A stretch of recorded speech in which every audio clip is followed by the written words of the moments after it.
Hey everybody, welcome back to my Eurovision React Review channel. So last night was semi-final 4 of MGP, Melodi Grand Prix in Norway. Now, this was the semi-final that I was super excited about. When I reacted to the studio version, I think all 4 songs I actually really liked on a different scale, at different parts on that scale. But nonetheless, like the standard of songs in this semi-final was strong. Now, had I have not been in Italy, which is where I'm based, and obviously being absorbed in the San Remo final, I would have loved to have watched this live, because through this MGP, what's wrong with me today?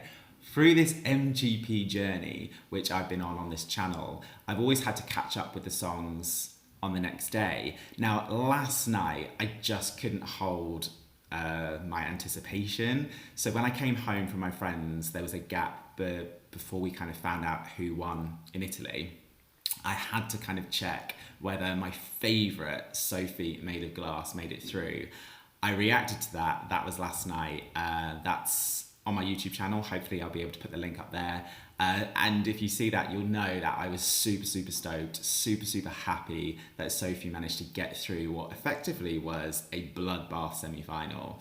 Now, what I wanted to do today is actually want to catch up with the other performances, because as I said, I actually quite like all of these songs on a scale, different parts on that scale. But obviously, we've got the fan favourite Subwoolfer last night, and I've not checked that performance out either. So I'm not going to react again to Sofie's, I've done that. But I really want to check out Maria's, Alexandra's, Kim's, and Subwoolfer's performance. So I'm going to check those out now, right? Oh my gosh, I feel like I'm in Lord of the Rings. That's Mordor. That's Sauron. That vocal was amazing. That grips you straight away. I love what she's wearing. Whoever designed that needs an award. She looks amazing. I tell you what, that staging is subtle but effective. The backdrop with that lighting, what she's wearing, and the small other elements as well. Whatever's happening at the front here, this wooden effect is good, interesting. And these drummers, it's subtle. It's not trying to bamboozle you like Oda's. I still think you needed to be bamboozled with that song. Hammer of Thought, I don't think is a great song. It's doing what this is, it wants to do what this is doing.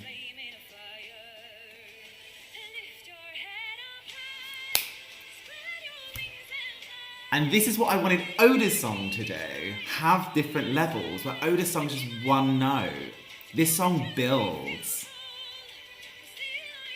And that costume, that dress, obviously with the wind machine and that going behind, is such an effective visual. I love this song when this backing vocal kicks in, it gets so anthemic.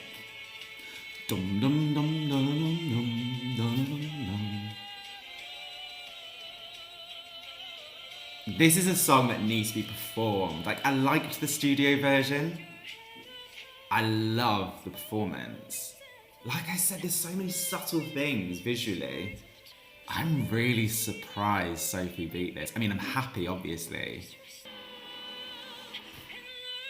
That's what that wooden thing's for. She's in Mordor now. Throw the ring in. Throw the ring in. Wind machine. It's just giving me everything I need on a Sunday midday in a cold Milan.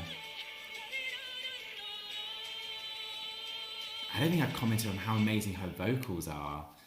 Right, first of all, vocally solid. Number 2, second of all, I liked the studio version. Obviously, on first listen, I didn't really understand, obviously, the fact that this song is written about her son, blah, blah, blah, blah. Now I get that, that's great. But she hasn't decided to kind of go down that angle with this staging. She's going Middle-earth Lord of the Rings, which I love because visually it kind of links to kind of how I think this song sounds and should be staged.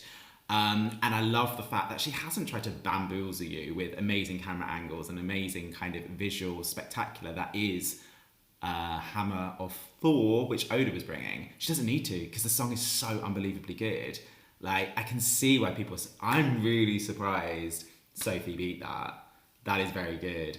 So, in regards to obviously the final duel, this is obviously having to... Final duel? Yeah, the golden duel where Sofie wins. This is now gonna fight out through the duels to get into the final. With all the songs that I've heard so far, obviously I've still got Hasta, Vista and La La La La La, Melodia to listen to. That, by far, is the one that deserves that place in the final. And I kind of would be a little bit gutted if we didn't have this in the final. That is a final performance that needs to be in. How many times do you want to say final, Shane? This needs to go into the final. If it doesn't, I'm going to be bitterly disappointed. But who knows? Actually, with Hasta La Vista or La Melodia, that might win me over even more. Who knows? Let's kind of check those ones out as well. This song comes straight after Made of Glass on my playlist, so I've been listening to this quite a lot this week. I think actually, when I listened to all 4 songs in this semi-final, this was my second favourite. And listening to the studio version this week, it is a good song. I like what she's wearing. Is there just like one person in charge of wardrobe at MGP? Because they need an award. She's going for a more subdued performance compared to Cinderella. That was just like sense attack. Na, na, na, na. Hasta la vista. Is it just me or is it really dark? I guess they're going for like a sunset on the beach in Spain sort of vibe. It's very dark. Oh, I like this dance break. Yeah, someone said to me that, did she do Dancing with the Stars in Norway or something? Saying that she can dance, she can move. Yeah, right, it's a bit dark. And we've just seen Maria totally utilise the backdrop. And so far the backdrop isn't really doing anything. Na, na, na. So hasta la vista. I can see why Maria's obviously got through duel 1. But I will say, I will give it to Alexandra because she's compensating the movement for that vocal. And this is a solid vocal performance. Because yeah, when she's obviously dancing with the backing dancers, she is substituting a bit of energy for that vocal. But because she's performing and giving face, when she smiles, it's infectious. It doesn't matter that she's not really giving a Chanel from Spain performance. In regards, she doesn't need that note. Whether she hit it or not, she didn't need to do that. Do you see what I mean? Like, she's not hitting everything. It's kind of fluid, her movement, to focus on the vocal. But because she's serving bass and performing in that bass, when she smiles, it's really infectious. But then she does this, so we'll forgive her.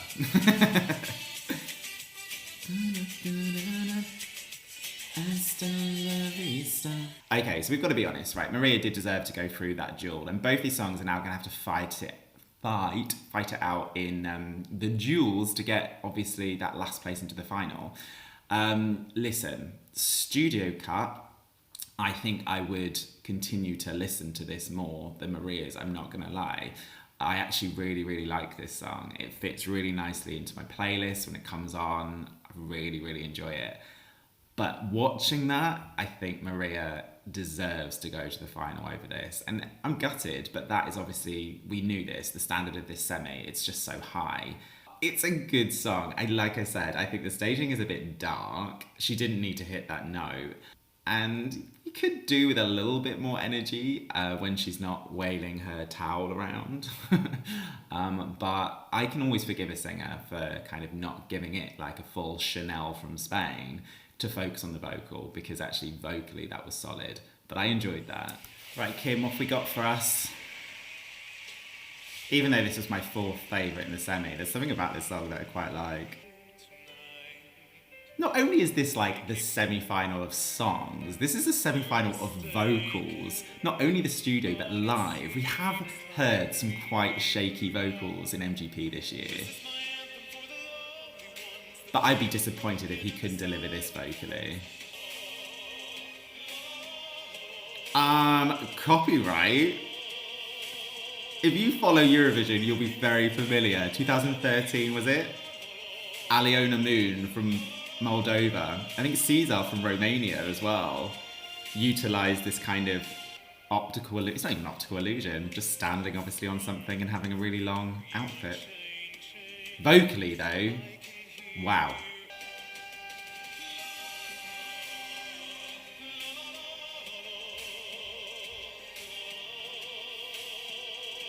Now with the vibrato, those la la las aren't annoying, are they? And they were never annoying, it just felt like lazy songwriting. And it was slightly, I think a lot of people called this song out for all the las. But the way he sings them, it actually works.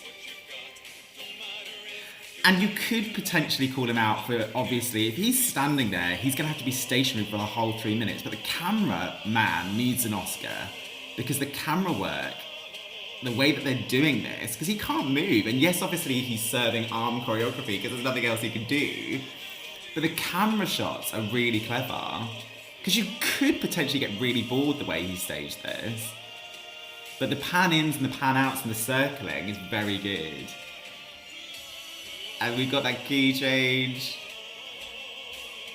A bit like Maria, like seeing this live is so much better. So Sophie beat this, right, in the duel. Makes sense, Sophie's song is better. Okay, look, that was good. I said, didn't I, earlier, that not only is this the semi-final song, this is a semi-final of voices. Look, I mean, even after all of the nice things I have said, which I stand by, at the end of the day, now I've heard all of the songs in the semis, Maria is the one that I think deserves and should get that final spot. But I'm looking forward to listening to all of these again as they obviously fight out in this duels, which I need to get my head around actually. I haven't properly kind of worked out how that's going to work. But yeah, I actually really enjoyed that. Okay, it's that time. Subwoolfer, so many people inside and outside of Norway want this to win.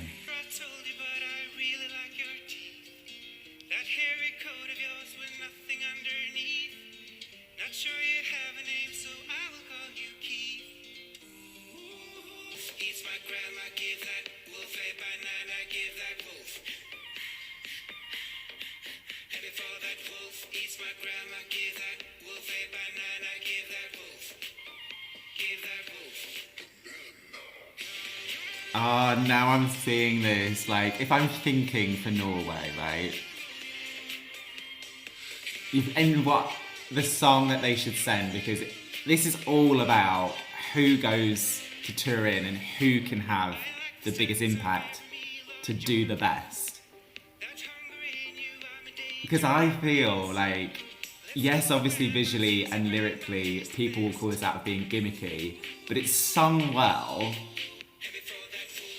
And it's actually not gimmicky, is it? I mean, in the sense of, the song is quite good. I think if this went to Turin, this is going to do really well. I mean, obviously it's got the televote. I can promise you, British people pick up the phone for this. It's got nothing to do with loving the song. We just like things like this. But I think this would I think it would do quite well with the judge as well, because there is a quite decent song here. Not only is the melody good, not only is the production good. Yes, obviously the lyrics, that part of the choreo when I saw it in the music video looks like an activity that you would do alone. I don't know why they decided to include that.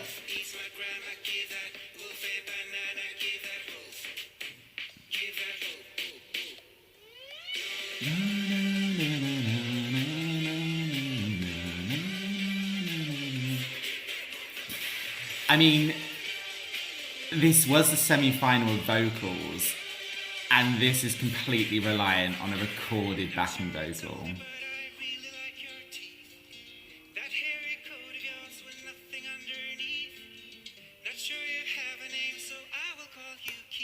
At the end of the day, is it fun? Yes. Is this similar to 2021, the year where we want countries to send upbeat, fun numbers because basically life under COVID is just rubbish? Yes. Did they, in the verses, sing that song really well? And actually, it's not a throwaway, gimmicky number, but actually it's two singers that actually have quite a nice, pleasant voice. Yes. Do I think it's going to do extremely well at Eurovision? Yes. I think the televote is going to lap this up, and there is something quite credible in the production of the song. Yes, obviously the lyrics. Some people are saying maybe if they go to Eurovision, they come out and say it is about COVID and having to take a vaccine, and there is a subliminal. What's wrong with you? Subliminal message. Then people might start thinking, okay, fine, I really respect that. Okay, so let's just go on the other side now. This was a semi-final of vocals. That was massively, heavily reliant, particularly obviously in those choruses, on that recorded backing vocal. Now, you can get away with that now. I would be normally worried in national finals if people were doing that. Like I know in Melodi Festival in Sweden, we've had that in the past, whereby they've had pre-recorded backing vocals, but then you've got to sort it out at Eurovision because you've never been allowed that. You've always had to have your backing vocals live.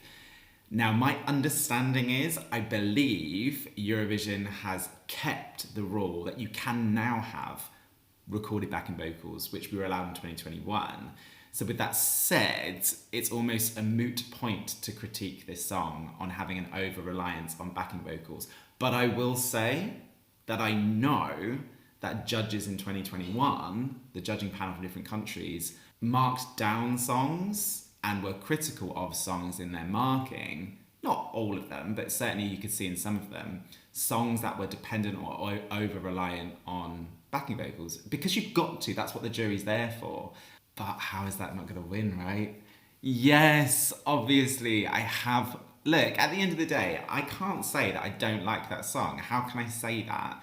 I do really, really like this song. And I do think it's probably the best choice for Norway, in the sense of there are so many amazing choices. But if I'm thinking, you know, Norway needs to pick a song that's going to kick butt in Turin, and I think this is the one. Obviously, it's no surprise that I'm obviously massively a fan of Sofie, and also I really do like Queen Bee, and that music video is coming out today, which I can't wait to see. And actually the staging was quite good, the way they staged it. But yeah, slight over-reliance on that backing vocal, but hey-ho, they can get away with it now.